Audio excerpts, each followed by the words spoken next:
नमस्कार दोस्तों, हमारी आज की कहानी है 100 का नोट। दोस्तों, कल सुबह 10 बजे के आसपास मम्मी ने 100 रुपये देते हुए कहा, मोहन बेटा दूध लाना है। मैं 100 रुपये का नोट कमीज की जेब में डाला, हाथों में थैला लिए, मुंह पर मास्क लगाए दूध लेने चला गया। अभी गली के मोड़ तक पहुंचा ही था कि रास्ते पर एक नया 100 का नोट पड़ा दिखा। पहले नोट को देखा, फिर यहाँ वहाँ, कहीं कोई नहीं था। लॉकडाउन के चलते लोग बाहर सिर्फ काम के लिए ही निकलते हैं। मैंने 100 का नोट उठाया और जेब में रखने लगा कि अंतर आत्मा से आवाज़ आई, ना जाने किस मेहनत कश की कमाई है। दोस्तों, इंसान जब स्वयं मेहनत करता है तो उसे एक एक रुपए की कीमत का एहसास होता है। मन में विचार आ रहे थे, ऐसे वक्त में जब कहीं कोई रोजगार नहीं है तो ये 100 रुपये जिसके खोए होंगे उसकी क्या स्थिति होगी। यकीनन मायूस होगा या शायद रो ही रहा हो। तो अब क्या करूं, कैसे पता करूं ये 100 रुपये आखिर हैं किसके। आसपास किसी से पूछूंगा तो यदि उसने कहा हाँ उसके हैं तो मैं दे तो दूंगा, मगर ये कैसे पता लगेगा वो सच कह रहा है, क्योंकि पैसों पर किसी का नाम तो लिखा हुआ होता नहीं है। हो सकता है वह झूठ कहकर, तो कैसे पता करूं। अचानक पापा की कही बात याद आ गई।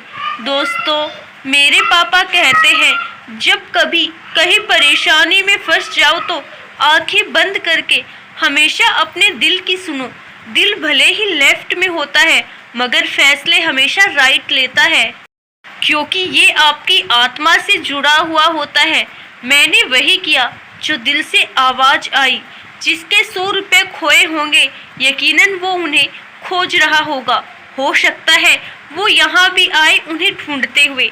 मैंने दिल की बात मानते हुए कुछ देर वहीं रुकने का फैसला किया और सचमुच थोड़ी देर में एक औरत अपने छोटे से बच्चे को लिए रुआंसा सा चेहरा लेकर इधर उधर देख रही थी।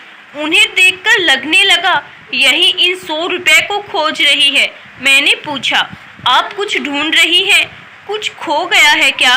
वह बोली, हाँ, 100 रुपये का नोट लिए सामान लेने जा रही थी, मगर पता नहीं कहाँ गिर गया।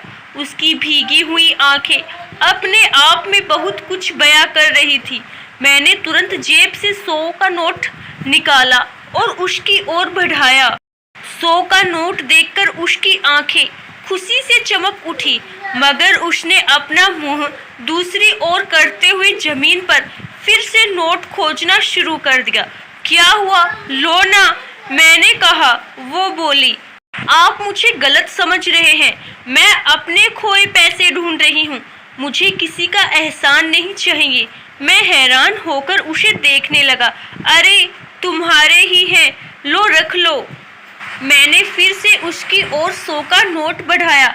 उसने उस नोट की ओर देखा तक नहीं। मैंने कहा, मुझे मिले थे, यहीं से लो। नहीं, ये मेरे पैसे नहीं है बाबू। आप मुझ पर तरस खाकर मेरी मदद करना चाहते हैं, मगर मुझे नहीं चाहिए। मैं परेशान सा होकर उसे देख रहा था। आखिर क्यों वह 100 रुपये नहीं ले रही। अचानक मेरा ध्यान नोट की ओर गया। दोस्तों, मम्मी ने मुझे पुराना 100 रुपये का नोट दिया था, जबकि मुझे सड़क पर नया नोट मिला था। ओह, तो शायद इसीलिए।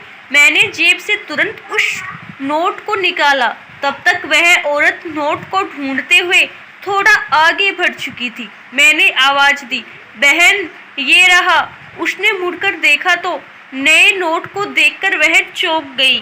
मैंने कहा, वो मैंने जेब में रख लिया था और जो मैं दूध लाने के लिए ले जा रहा था वो आपको निकालकर दे रहा था जल्दबाजी में। लो बहन। वह रोते हुए नोट पकड़कर दोनों हाथों को जोड़े मुझे दुआएं देने लगी। मैंने कहा, ईश्वर का शुक्र है आपकी अमानत आप तक पहुंच गई। वह लगातार अनेकों आशीर्वाद दे रही थी।